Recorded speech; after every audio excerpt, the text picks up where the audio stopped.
उसने ऐसा क्यों नहीं कर सका? तो कह रहे जब उसकी अवकाश हो गई, क्या उसने अपनी एक बार आंटी से कहा था, जो उसने प्रयास किया था, या वो प्रयास करता ही नहीं था या डरता था? क्या मतलब हमसे पूछना चाह रहा है, उसने कहा था या कुछ भी, मतलब क्या दिक्कत थी उसके सामने कि वो अपने आंटी से इस तरह की दिक्कत हमें शेयर कर सकता था कि इस तरह की दिक्कतें हैं, तो वो क्यों नहीं कह रहा था उन सब बातों को बताना चाह रहा है।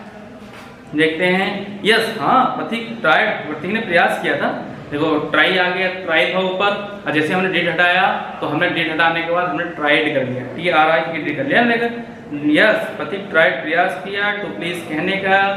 मैनी टाइम्स कई बार, ठीक है, हिज आंट, मैनी टाइम जुड़ गया, इसमें बीच में क्वेश्चन में आंसर देखिए, है ना।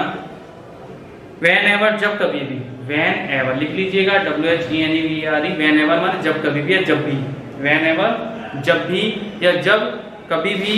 सी माने वह, आस्क माने कहता था, ये माने उनसे,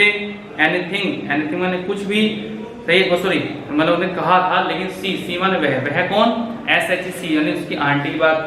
पूछी जा रही है कि जब भी वो उसको कुछ कहने के लिए कहती थी, काम करने के लिए कहती थी, एनीथिंग माने कुछ भी, टू डू माने करने के लिए कहती थी, ही वाज सो ओवरजॉयड, बहुत ज्यादा खुश हो जाता था, मतलब ज्यादा खुश हो जाता था, मतलब अधिक मात्रा में खुश हो जाता था, दैट जिससे ही ओवरडिड, सो उसको ज्यादा मात्रा में कर देता या अधिक मात्रा में कर देता था, सो ही गेट एंग्री, इसलिए वह, सो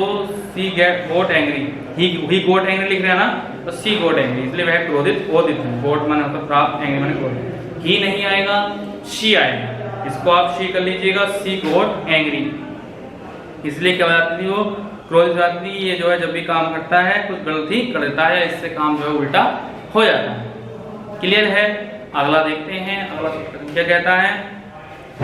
पहले क्वेश्चन पर आ जाइएगा, ठीक है। Who was Pratik Chakraborty, who माने कौन, वाज माने था, प्रतीक चक्रवर्ती कौन था, ठीक है। अब बेसिक क्वेश्चन पूछा जा रहा है, एक क्वेश्चन को सीधे हम नीचे से पढ़ाना शुरू कर रहे हैं, नीचे से ऊपर तक आ गए हैं पढ़ाते पढ़ाते। हु वाज प्रतीक चक्रवर्ती कौन था, प्रतीक का पूरा नाम है प्रतीक चक्रवर्ती, है ना। आप चक्रवर्ती की स्पेलिंग याद कर लीजिएगा, आप एक हाथ साथ बढ़ाना चाहें, कोई क्वेश्चन आता है प्रतीक का तो आप चक्रवर्ती लिख देंगे तो वो समझ जाएगा कि बच्चे ने चैप्टर को पढ़ा है, वो उसका पूरा नाम जानता है। तो प्रतीक चक्रवर्ती कौन था, what type of boy he was, और किस तरह का लड़का था, वो कह रहा प्रतीक चक्रवर्ती कौन था और किस तरह का लड़का था, ठीक है। प्रतीक चक्रवर्ती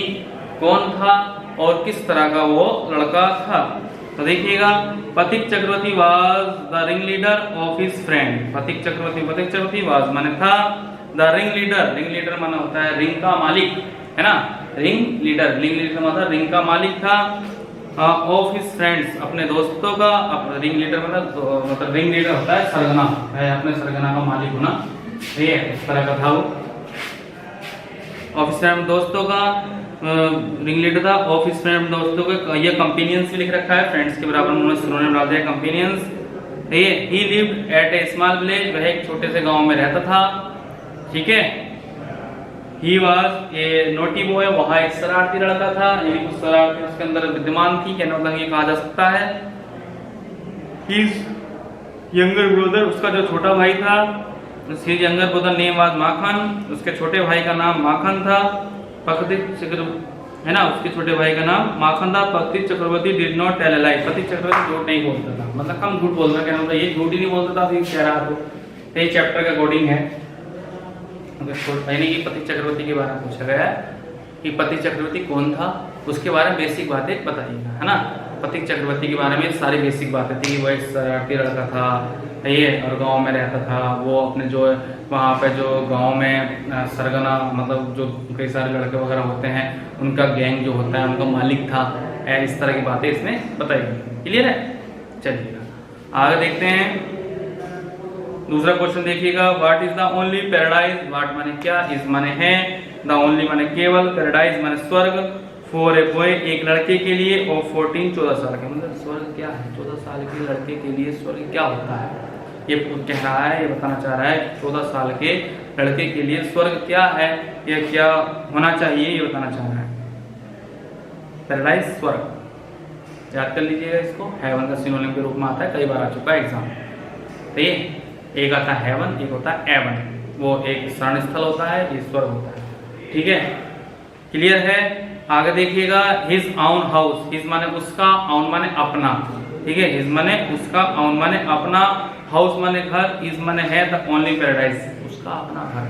यानी बच्चे का केवल अपना घर ही, ठीक है, बच्चे का केवल अपना घर ही पैराडाइज स्वर्ग होता है। फॉर ए बॉय एक लड़के के लिए, एक लड़के के लिए उसका घर ही अपना स्वर्ग होता है। और 14 साल में, because only parents can understand, कि माता पिता ही, ओनली माने केवल, ये जो है साइकोलॉजिकल है, ठीक है, साइकोलॉजिकल बात है यहाँ पे। ये किसी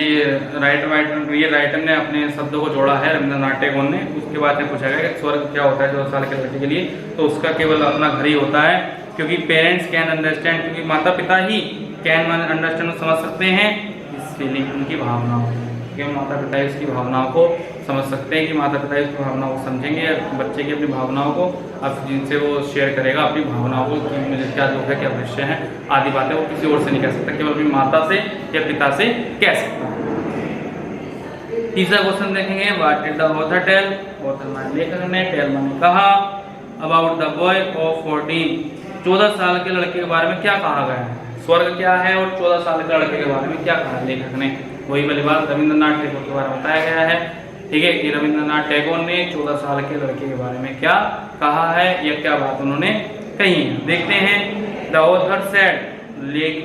ऑथर माने लेखक ने, सेड माने कहा है, ए बॉय ऑफ 14 साल का जो लड़का होता है, इज माने है, द वर्स्ट में सबसे बुरी, नॉनसेंस माने स्थिति है, नॉनसेंस स्थिति और परिस्थिति होती है, ठीक है। ही इज नाइदर ऑर्नामेंटल, वो ना तो इतना खूबसूरत होता है, नॉर यूजफुल, और ना ही इतना लाभदायक होता है। 14 साल का बच्चा ना तो इतना खूबसूरत होता है और ना ही इतना लाभदायक होता है। इट इज इम्पॉसिबल, और असंभव भी होता है, ठीक, इट माने है, इज माने इम्पॉसिबल, और असंभव भी है। टू शोवर, बोछार करना, अफेक्शन माने स्नेह की, ऑन ही माने उस पर, as on a little boy, जैसे छोटे बच्चे पर की जा सकती है। अगर छोटे बच्चे पर जैसे हम अपना स्नेह दर्शा सकते हैं, उस पर अपना स्नेह को हम नहीं दर्शा सकते। आगे देखते हैं, व्हाट डिड विशंबर वाइफ से, विशंबर की पत्नी ने क्या कहा, व्हेन द पुलिस ब्रॉट पथिक होम, जब पुलिस जो है पथिक को उसको घर ले आई, जब वो भाग गया था ना वहां से, तो विशंबर की पत्नी ने उससे क्या कहा था, ये वाली बात यहाँ पे कही जा रही है। देखिएगा, जल्दी जल्दी से देख लीजिएगा, 2-3 शॉर्ट क्वेश्चन आपके और बचे हैं। व्हेन द पुलिस ब्रॉट पथिक होम, जब पुलिस जो है उसको अपने घर ले आई, ठीक है, 1 मिनट, दिसंबर वाइफ सेड, दिसंबर की पत्नी ने कहा, व्हाट ए ही, ढेर है, ऑफ ट्रबल, परेशानियों का, कितना बड़ा ढेर लग चुका है परेशानियों का, ठीक है, कितना बड़ा परेशानियों का ढेर है यो लड़का। दिस बॉय हैज गिवन, इसने हमें कितनी समस्याएं दी हैं। हैड नॉट बेटर, अच्छा होता तो कि इसको गाँव, इसके घर ही भेज दो, इसको घर भेजना, ठीक है। लास्ट क्वेश्चन है, देखिएगा, व्हाट इज द टीचर केन पथिक, परेशान क्यों करती थी, या मारती पीटती क्यों थी, ठीक है। तो देखिएगा, बुरी तरह से, मतलब उसको पीटा गया था छड़ी के द्वारा, तो वो क्यों मारा गया था, तो पथिक had lost his text book, पथिक ने अपनी किताब खो दी थी, कॉपी खो दी थी, textbook. He was already a weak student, और एक कमजोर बच्चा भी था वो, सो इसलिए ही without book it was impossible, असंभव था, for him to prepare his lesson, और असंभव था कि वो अपना लेसन कैसे पूरा करे।